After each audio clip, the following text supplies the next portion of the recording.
গল্পটি একটি রূপকথা রাজ্যের। রাজ্যটি সবুজ পাহাড় এবং নীল নদী দ্বারা পরিবেষ্টিত।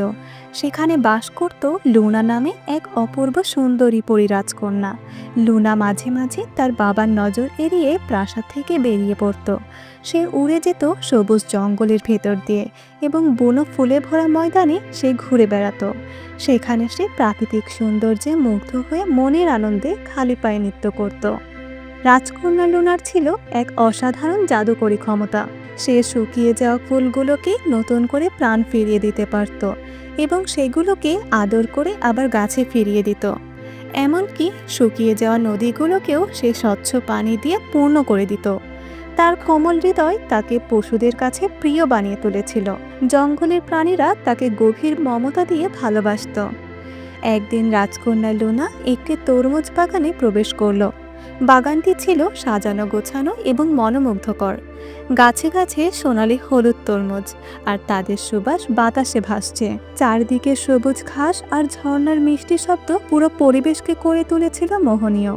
রাজকন্যা লুনার চোখে পড়ল একটি বিশেষ হলুদ রসালো তরমুজের দিকে।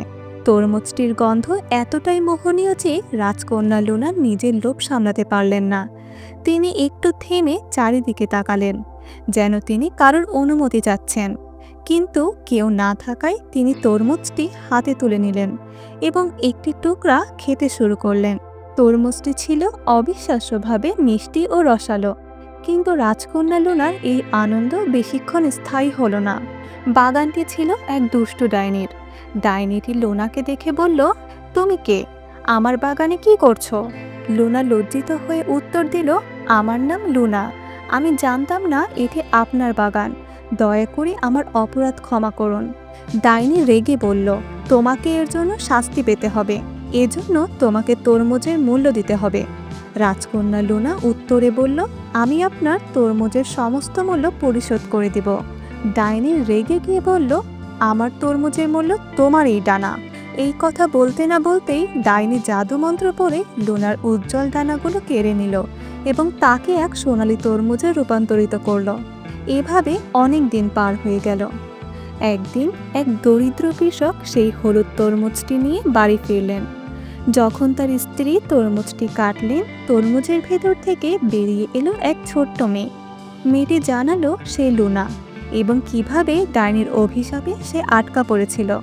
জাদুমন্ত্র থেকে মুক্ত হয় লুনা আবারও তার আগের রূপ ফিরে পেল, কিন্তু তার সে সুন্দর ডানা ছিল না।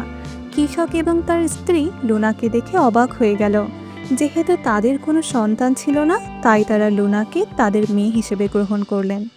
রাজকন্যা লুনা তাদের আশ্রয়ে বড় হতে লাগলো। প্রতিদিন লুনা তার কৃষক বাবার সাথে মাঠে কাজ করতে যেত। ক্ষেত থেকে সবজি তুলতেও সে তার বাবাকে সাহায্য করত। এছাড়াও সে তার বৃদ্ধ মাকে রান্না ও ঘরের কাজে সাহায্য করত। একদিন এক রাজপুত্র রাতে আশ্রয়ের জন্য তাদের বাড়িতে এলেন। লুনাকে দেখে রাজপুত্র মুগ্ধ হলেন এবং কৃষকের কাছে লুনাকে বিয়ে করার প্রস্তাব দিলেন। কৃষক নিজে কিছু না বলে লুনার কাছে বিষয়টি খুলে বললেন। লুনা বিয়েতে রাজি হলেন। এরপর লুনা তার বাবা মায়ের কাছ থেকে বিদায় নিয়ে রাজপুত্রের সাথে তার পরীর রাজ্যে ফিরে গেলেন। রাজ্যে পৌঁছে লুনা তার পরিবারের সাথে দেখা করলেন। রাজকন্যা লুনা তার পরিবারকে জানালো তিনি মানুষ হিসেবেই থাকতে চান। লুনার এই ইচ্ছায় তার বাবাও রাজি হলেন। এরপর রাজকন্যা লুনা তার দ্বিতীয় বাবা মায়ের থাকার জন্য একটি মহল তৈরি করলেন, আর এদিকে রাজপুত্র লুনাকে নিয়ে তার রাজ্যে সুখে বসবাস করতে লাগলেন।